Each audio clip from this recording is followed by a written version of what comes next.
of your speech and you just keep going. I knocked that chair over in the middle of my speech the first session. On purpose? No. That close to address. Did you fall down? No. I'm surprised I haven't tripped over it. I didn't even notice it there. I usually hurt myself at some point whenever I get in front of an audience. I'm just grateful to you. One time I was judging around, and it was a student I knew very well, and she was making me laugh. And the truth be told, I just got out of the hospital like a week before, and I was really heavily medicated. I should have no right being an attorney. I was whacked. And I didn't have my stopwatch, so I was using my cell phone as my stopwatch. And it fell off the desk, but it was one of those like, it's like this, but it's not tied to the floor. If it had been tied to the floor, there would be no story. So it's like, it's a desk and a chair, and you're kind of stuck in it. With me, I'm really stuck in it, like, do not exhale. And the cell phone fell to the floor, so I tried to reach over to get it, and the whole chair went over with me still in it. And I had to give time signals. I think it was like impromptu sales. And I'm giving time signals from the floor, and she kept going, and I'm laughing like hysterically. And I really had fallen, and I couldn't get up. I was stuck in the chair on the ground, giving time signals. 5, 4, 3, 2, 1. And I started laughing when I fell down. And then I had to hear like 4 more speakers in the round, and I laughed through every one of their speeches. I could not stop laughing. I laughed for the next 2 rounds. Then I went into persuasion, and I'm sitting down. For like 2 straight hours, I just laughed at the song. And well, I don't think the persuasive speakers appreciate it. Stuff happens, but you make the best of it. You have fun with it. ADS, above all, you should be having fun. You should be enjoying yourself. We need to talk a little bit about the fun. And the little bit of time we have left, and then we're going to get to another session. There are lots of ways to make people laugh.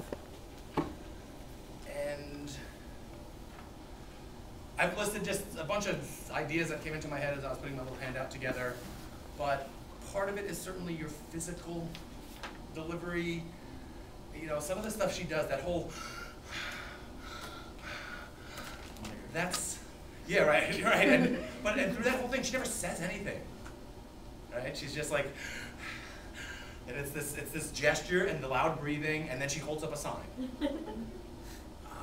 Your physical, you know, you got to have fun physically. You can't be afraid to look stupid in after dinner speaking. You totally want to look stupid. That makes people laugh. Overall, I think you want to do the unexpected. That's what's funny. When when your cat takes your neighbor's toupee off as he visits the house, you laugh. Then you get a new neighbor friend. Because you didn't expect that to happen. Good comedy, I think, is the unexpected. And although, especially new people, you may feel like kind of like a stranger in a strange land today, after a while, we all get to know each other. We know each other's personalities. And when we see someone up in front do something completely out of character, it's so funny. When I see Emily, like, be nice, no. Emily's like the nicest person on the circuit. Only because Jess moved off the circuit. Aww. But it's also a good idea to kiss ass to the judges. But Emily is known far and wide to be a very nice person. But for her to get up in front of an audience and do something really bitchy would be like, oh my God, I can't believe she's doing it. Because it's unexpected, you just don't expect that from her. And so you're always looking for stuff that's gonna surprise your audience, shock them. Whether it's physical, whether it's language use, language can be so much fun. Play with language, use homophones. Huh? See, I just say the word.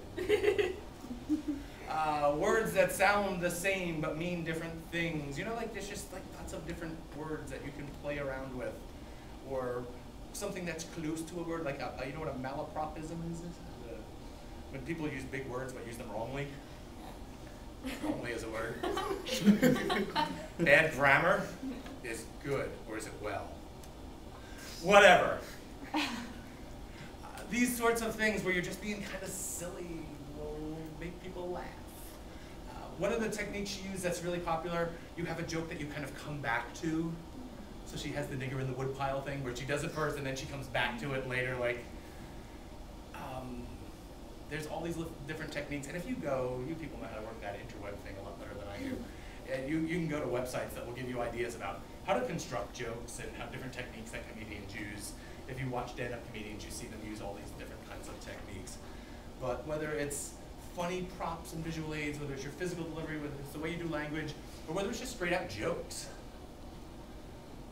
you wanna load them up in there. You wanna keep them fresh, keep revising them.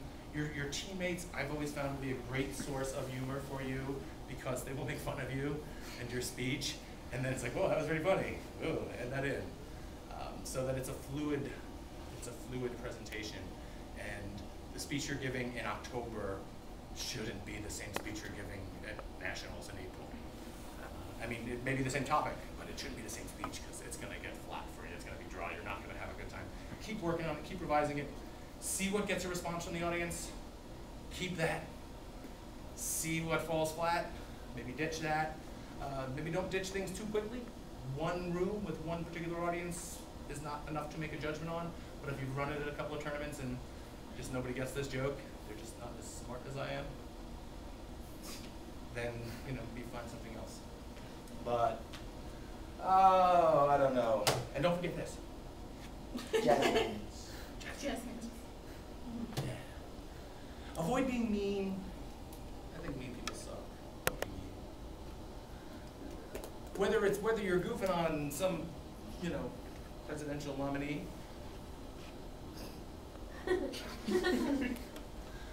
or somebody in the audience, be careful of mean-spirited humor. I think that speaks poorly of you. You can have fun with people and tease them and goof around without really like nailing them. Hurt my feelings. So be careful of mean-spirited humor. Be careful of profanity. It's too easy. You want to drop the F-bomb, I know you do. And maybe you can, maybe you should, but be careful with it. And try to come up with clever, creative ways to be funny rather than the lowest common denominator. What else? Avoid goofing on whoever the goof is of the day. I have like Michael Jackson listed in there. I don't think anybody's even goofing on Mike anymore. It's just too sad. Where did he go? Britney Spears, like, Britney's got some issues. Leave her alone. Authority figures. You're gonna goof on people. Goof on authority figures, especially ones with no sense of humor. They're the ones you should pick on. People who are having a hard time. Britney Spears having a hard time. Leave her alone. If Jay Leno and David Letterman are making jokes about that person that week, do somebody else. I think. Just, again, you want the unexpected, not what everybody's hearing from everybody else. So, I don't know. I hope this helps. If you have any questions, we have 3 minutes. Boyer, any questions? Don't do that either. You can do that. You can do that, but you can't really do it. Did you hear about the debate coach who got fired? Yeah. No. Did you What see happened? the YouTube video? Yeah. I didn't see the YouTube video. It's hilarious. A debate coach at a national tournament did not like the result the judges came up with and mooned the judges. And somebody had a little device like this and they were recording it. If this winds up on YouTube, Boyer, you're a dead man. I think he's planning on it, actually. I'll kill him. It was a judge in the round. Yeah. What's, It was a judge in the Oh, round. it was a judge in the fighting round? with another judge. and they mooned And they mooned the other judge. and somebody videoed it and Yeah. put it on YouTube. Watch it, it's hilarious. Watch it, it's hilarious. The administration of the college did not think it was so hilarious. They not only fired the coach, but they also did away with the team. I believe, Yeah. put them on suspension. Done. And you don't want that to happen to Yeah, your it's school not, squad, like, it especially would be Seton more Hall. funny if it was fictional. The fact that it's real is sad. Yeah, don't ever take any of this stuff too seriously. Love your speech. I was saying this in prose before about your literature. Love your speech. Enjoy sharing it with people, making people laugh. Don't be in this for awards. Some days you're going to win, some days you're going to lose. Some days you deserve to win and you don't, and some days you don't deserve to win and you do, because judges are drunk. Or they're not paying attention. They're doing that job, whatever. And so don't be about that. Be about, especially in ADS, making that serious point. There's something that you care about in this world that needs to be made better, and I'm going to convince you of that by making you laugh your tushies off. So there. Go away now. Go smoke. It's good for you. If you're a friend skater, you need to smoke. Only kidding. It's a joke.